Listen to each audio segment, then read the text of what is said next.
Hello అండి, అందరూ ఎలా ఉన్నారు? బాగున్నారా? నేనైతే చాలా బాగున్నాను. ఒక దగ్గర ఒక నెల పైన అనుకుంటా నా వీడియోలో ఉండిద్ది పక్కన పని మనిషి. డాన్స్ అయ్యే అత్త వీడియో తీసాను, నేను పెట్టాను. తనైతే ఊరు వెళ్ళిపోయిందంట, వారం రోజులు అవుతుందంట. పాపం వాళ్ళ మేడం అట్టుకుని చితక బాధేసిందంట, కొట్టేసిందంట. పాపం కొట్టేసి ఒక రోజు 2 రోజుల నుంచి టికెట్ తీసి పంపించిందంట. ఏం జరిగింది ఏమో తెలియదు, కానీ ఆ పిల్లలైతే ఇక్కడ పిల్లలైతే చాలా అబద్ధాలు. మనం ఏమనకపోయినా కానీ కొట్టామని తిట్టామని, మా ఊళ్ళు కూడా అంతే, నేనున్న ఇంట్లో పిల్లలు కూడా అంతే. ఏమీ అనకపోయినా కానీ నా పాటికి నేను పని చేసుకుంటున్నా కానీ బేరమంట పరిగెత్తిపోతున్నారు. నేను ఏమైంది ఏంటని నేను వాళ్ళ వెనకాల పరిగెడుతుంటేనే నా వెనక మీరు మనం చూస్తుంది, లేకపోతే ఏదో అన్నది ఏదో చేసిందని చెప్తున్నారు. పెద్దోళ్ళేమో అస్సలు మాట చెప్పినా కానీ వింటలేదు. లేదు పిల్లలు ఇంతగా అబద్ధం ఆడుతున్నారు, నువ్వే అబద్ధం ఆడుతున్నావు అంటున్నారు. అలాగే ఆ ఇంట్లో కూడా పిల్లలు కూడా అదే టైపు.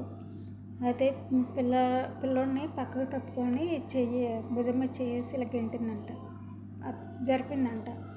దానికి వాళ్ళ అక్క చూసి మా తమ్ముడిని పేకట్టుకుని పిసికేసింది అనేసి వాళ్ళ అమ్మకి వాళ్ళ నాన్నకి చెప్తేనే పాపం వాళ్ళ అమ్మ కొట్టేసిందంట.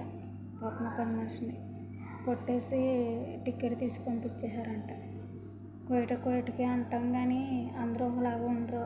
ఏమో నేను వచ్చాక నేను ప్రతిరోజు బాధపడుతున్నాను ఎందుకు వచ్చానని. జీతం తక్కువైనా కానీ మస్కట్లో ఉన్నంత స్వేచ్ఛ, మస్కట్లో ఉన్నంత సేఫ్టీ ఇక్కడైతే లేదు. అక్కడ పని ఎక్కువైనా కానీ మనము వాళ్ళొక మాట అన్నా, మనం 2 మాటలన్నా కొంచెం వరకే, కానీ మనం వాళ్ళు ఏదన్నా అన్నా మనం సమాధానం చెప్తా కూడా ఉంటుంది. ఇక్కడైతే అలా కాదు. అసలు వాళ్ళు అడిగిన దానికి మనం సమాధానం చెప్తా కూడా లేదు. అసలుకి చాలా దారుణం. అసలు నన్ను ఎప్పుడు ఉంచుతారో ఎప్పుడు పంపించేస్తారో నాకు కూడా అర్థం అవ్వట్లేదు. నేను వచ్చాక బయట మొక్కలకి నీళ్ళు వేసి టీలో కాసి అతన్ని కారు అతన్ని ఇద్దరిని పంపించేసారా.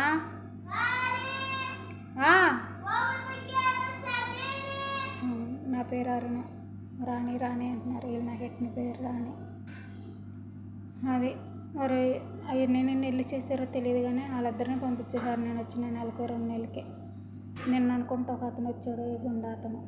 మరి అతను ఉంటాడో లేడో తెలియదు, కొత్తగా వచ్చాడు. పాపం మాట కూడా అర్థం అవ్వట్లేదు.